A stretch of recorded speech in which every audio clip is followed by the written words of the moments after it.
जोगिंदर जी। गुरुदेव, मेरी बीवी की मृत्यु के बाद मैं बावरा हो गया हूँ। रात दिन उनको याद करके रोता रहता हूँ। महाराज जी, मुझे बल प्रदान करें। हम प्रणाम करते हैं आपको, प्यार, आपके प्यार को। पर वही प्यार अगर प्रियाजू से हो, लालजू से हो, तो जीवन धन्य हो जाए। देखो, थे वही ही, पर आप उनको जान नहीं पाए। नहीं तो प्रायः हम प्यार शरीर से ही करते हैं, जो सामने रूप होता है। पर जो शरीर के अंदर बैठा तत्व है, जो अंतर ध्यान हो गया, तो हम स्वयं सबको मिलजुल करके लेकर उस शरीर को नष्ट कर देते हैं, जला देते हैं। और प्यार शरीर से किया था। अब भी याद तुम्हें शरीर की ही आती है, उसके अंदर जो तत्व था उससे तुमने परिचय किया नहीं। सोचो, जो अंदर प्रभु बैठे हुए थे उनकी जानकारी तुम्हारी है नहीं। तुम्हारी जानकारी ढांचे की है। ढांचा को पत्नी माना, अब वो ढांचा टिकाऊ है नहीं। ये नाशवान है, समय के लिए आया है। 20 वर्ष, 50 वर्ष, 80 वर्ष, 100 वर्ष, इसका एक नियत समय है। इसके बाद हट जाएगा। वो पैदा कहीं ढांचा अलग हुआ था, संयोग आपका कुछ वर्षों का था, आपने मान लिया। जो अंदर तत्व था उसे जाना नहीं। अब वो तत्व जब अंतर ध्यान हुआ तो उसी शरीर को जिसको प्यार करते थे फूंक दिया। अब उसी शरीर का चिंतन करके तो मुझे लगता है कि थोड़ा सुधार करो। अब वो अंदर जिसके लिए तुम तड़प रहे वो प्रभु ही था, उसे तुम जान नहीं पाए, वो भगवान ही थे। नहीं, जो बहुत प्यार करता है शरीर से, जब उसके अंदर से भगवान चले जाएं तो वो कहेगा अब वो नहीं रहे। तो तुमने प्यार किससे किया था जानते हो तुम? जो वो नहीं रहा उसको तुम जानते थे? नहीं जानते थे। तो जिसको जानते तो सामने अब करो ना प्यार। बोले नहीं, अब वो नहीं रहा, इसलिए इसको हटा दो। मतलब तुम अनजाने में भी भगवान से प्यार कर रहे थे। सबके अंदर बिजली जो है ना, वो भगवान ही है। ये जो चैतन्यता है ना, हंसना, खेलना, बोलना, प्यार, दुलार, ये भगवान है अंदर, उन्हीं का पावर है। और वो अंतर ध्यान हो गए तो कितना भी सुंदर प्यारा शरीर हो, आग लगा दी जाती है, गाड़ दिया जाता है या फेंक दिया जाता है। कोई महत्व तो नहीं रखा जाता। समझो, तुम जिसके लिए रो रहे हो वो शरीर था, परमात्मा के लिए नहीं रो रहे हो। क्योंकि उसके लिए रोते तो प्रश्न खत्म हो जाता, निहाल हो जाते। ऐसा प्यार प्रभु से हो जाए तो अभी जीवन कृतार्थ हो जाए, महात्मा बन जाओ। तो मुझे लगता है थोड़ी दिशा गलत है, उसको सही कर लो तो आनंदित हो जाओगे। क्यों भाई? आप सोचो, तुम्हारी अगर होती तो तुम्हारे पास से क्यों जाती? तुम इतना प्यार कर रहे हो, क्यों जाती? तो इसका मतलब वो शरीर नहीं थी, वो परमात्मा था। और वो अभी भी है। अगर तुम रो करके उसको पुकारो कि मुझे परमात्मा रूप से नहीं, मेरी पत्नी रूप से, तो वो पत्नी रूप धारण करके दिखाई दे देगा। वो आपको भाव में दिखाई देगा, मेरी पत्नी मेरे से बात कर रही, मेरे से मिल रही। क्योंकि बिजली वही है ना, उनको रूप रखने में कितना मिनट लगता है, वो तत्काल रूप रख लेते हैं। तो फिर भी वो रूप टिकाऊ नहीं है। जो रूप भगवान का है उनसे देखो, इतने से प्यार में तुम लट्टू हो गए।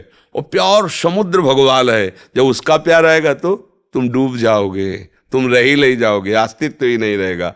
मुझे लगता है अगर सुधार किया जाए तो हमारा प्यार करना सार्थक हो जाए।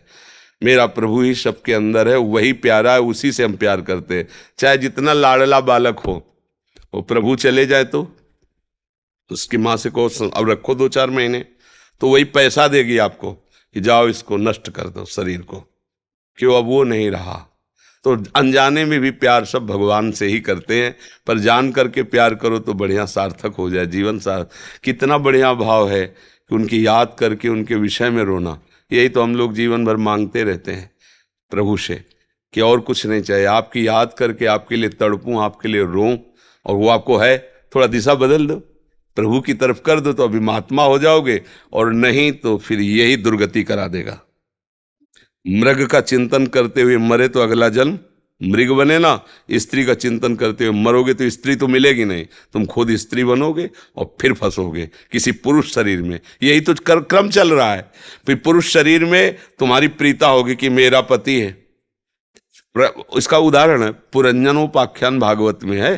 तो पुरंजन ने एक सुंदर स्त्री को देखा, राजमहल 9 दरवाजे का, पूरा बगीचा, लुभायमान हुआ, इतना आसक्त हो गया कि जब मरा तो उसका चिंतन हुआ, तो वो जाके स्त्री बना, मगध देश राजा की रानी बना। और वो युद्ध में राजा मारा गया और वो अपनी चूड़ियां फोड़ के रो रहा था। तो भगवान उसको ज्ञान देने के लिए गए, बोले तू जानता नहीं मैं तेरा मित्र हूं, अविज्ञात सखा। जिसे तुम जानकारी नहीं रखते हो वो मैं तुम्हारा मित्र हूं। न तू स्त्री है न पुरुष है यार, पिछले जन्म में तू पुरंजन था, स्त्री में आसक्त हुआ, अब आकर के मगध देश की रानी बना, अब तेरा पति चला गया, उस पर आसक्त हो रहा। ये क्रम कब तक चलता रहेगा? सावधान, तू न स्त्री है न पुरुष है, मेरा अंश है, मेरा भजन। उसी समय उनको वैराग्य हुआ। तो ये सावधानी कर लो तो जीवन सार्थक हो जाएगा, नहीं तो फिर।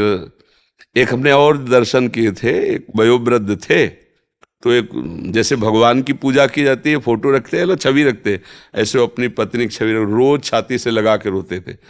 उस समय हम ब्रह्मचर्य आश्रम में थे। वो उन्होंने कहा मुझे कोई भगवान पर श्रद्धा नहीं, कोई, हमारी पत्नी छीन ली भगवान ने, और पत्नी की छवि रखते हैं ऐसे। तो हमें अच्छा लगा, इस बात का अच्छा लगा कि यार इतनी आसक्ति, अगर इतनी आसक्ति भगवान में हो जाए तो जीवन कृतार्थ हो जाए। हम उससे उदाहरण लिया कि हमको इतनी ही आसक्ति भगवान पे करनी जैसे पत्नी में की है, कि उनकी बात आते ही हृदय आह भर जाए, मेरे प्रीतम, मेरे प्यारे, मेरे जीवन धन। तो ये मन है, देखो फंस गया ना। एक धनुर्दास जी नाम के महान संत हुए हैं, वो अपनी पत्नी में इतने आसक्त थे कि एक क्षण के लिए भी उससे अलग नहीं होते थे। तो जैसे बाजार में सामान लाने जाना हो तो अकेले जा नहीं सकते थे, क्योंकि वो अलग नहीं हो सकते थे। पत्नी जाती थी बाजार में सामान लाने, और वो धूप न लगे इसलिए छाता लगा कैसे बैक चलते थे। वो ऐसे चल रही तो वो बैक पीछे।